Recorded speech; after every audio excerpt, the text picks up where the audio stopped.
Welcome everyone to an Annihilation edition of Insider Moves. That's right, we're diving headfirst into all things related to the new Call of Duty Black Ops add-on, available June 28th on Game Marketplace.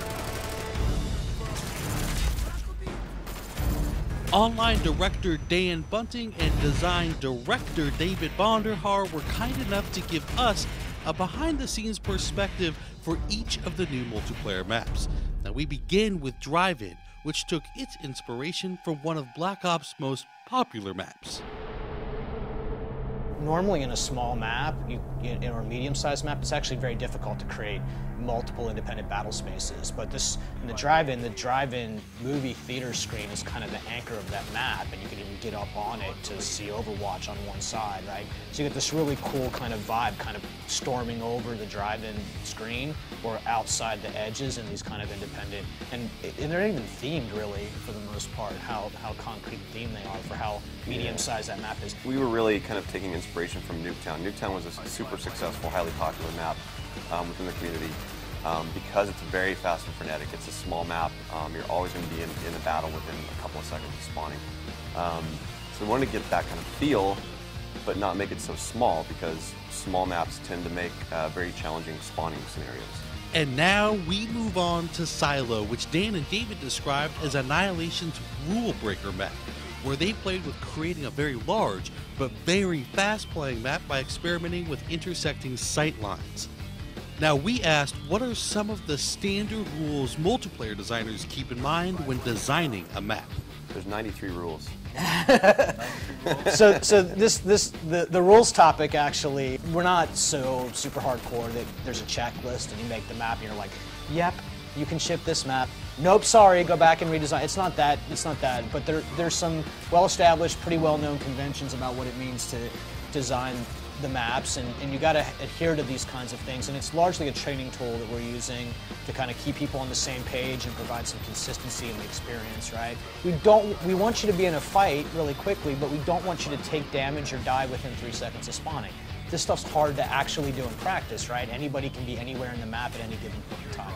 The rules really, they're guiding principles for best practices for design lessons that we've learned in the past. We learn the rules so that we can break them in creative ways, and that's really what we've always set out to do. The rules are just there to kind of get people to understand the basic principles of good map design, and once they've mastered that skill from a designer point of view, then they get really clever and creative about how they break those rules, and that's what makes maps have personality and flavor.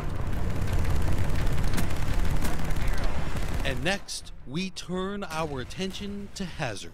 There's a really good story behind Hazard, and it's a map that started with actually something that the fans asked for, which we gave them, but not exactly what they were thinking we would do it. I mean, from the early days, we knew that we wanted to do one of our favorite maps from World at War, and we love Cliffside. Cliffside in World at War was one of those great maps where it's a community favorite. It's got some very unique engagement types. It's a long-range engagement map, wide open, kind of bowl-shaped in the middle. We completely reimagined it, though, for Black Ops. It's set in Cuba. It's a very high-end luxury kind of golf course resort locale right on the ocean. We actually rebuilt it with the design in mind and the layout in mind. So there's a lot of similarity to the old map and how it plays. There's going to be a sense of familiarity with fans, but it's very different. It also has its own unique flavor.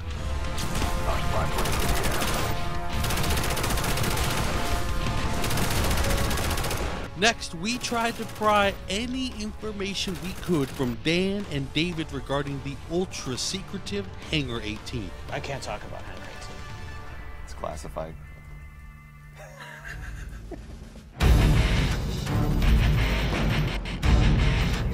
So Hangar 18, it's a really fun map for us. It's based in the Area 51 setting in Nevada, the government top secret test site. Hangar 18 is the most famous hangar of that area. It's set in Groom Lake. That was the beginnings of the SR-71 programs. It started there. The SR-71 plays a big role in the game for the fiction, and we thought it would be really cool to actually fight on that plane and set it in Area 51, because that's, who doesn't love Area 51? It's got a lot of folklore about it. It's got a lot of mystery, a lot of secrecy, and a lot of conspiracy theories, and you know, that's fun, and we played with that with the map. It's Hangar 18. It's Area 51. It's Groom Lake. It's Treyarch. When you put these things together, you're gonna have to go and poke your head around and look around. I think there's one Easter egg in particular that we had a lot of fun with because it's a direct nod to something from the community. It was a viral video that was made when the game was launched, and people will have to wait and see what it is. Can't talk about this. What is wrong with you?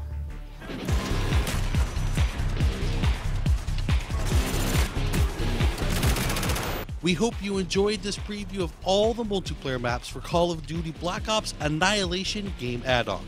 And for everyone that guessed last week's community challenge correctly, never fear, we'll highlight not just one, but a whole lot of you in next week's Insider Moves.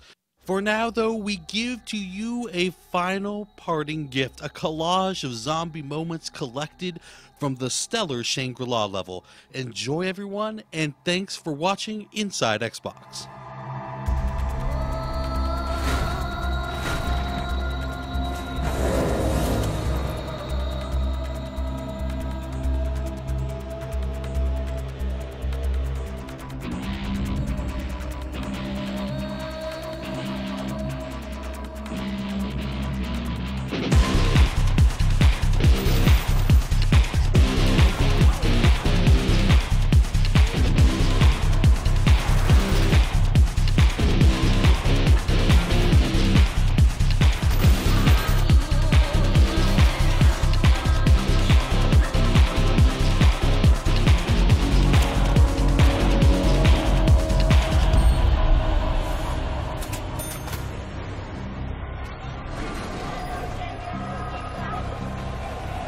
This thing rattles the teeth and tests the patience.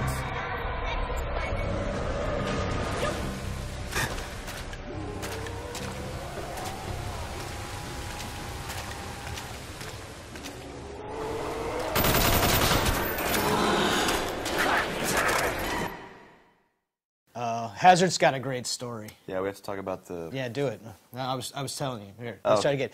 Hazard has a great story. I teed up the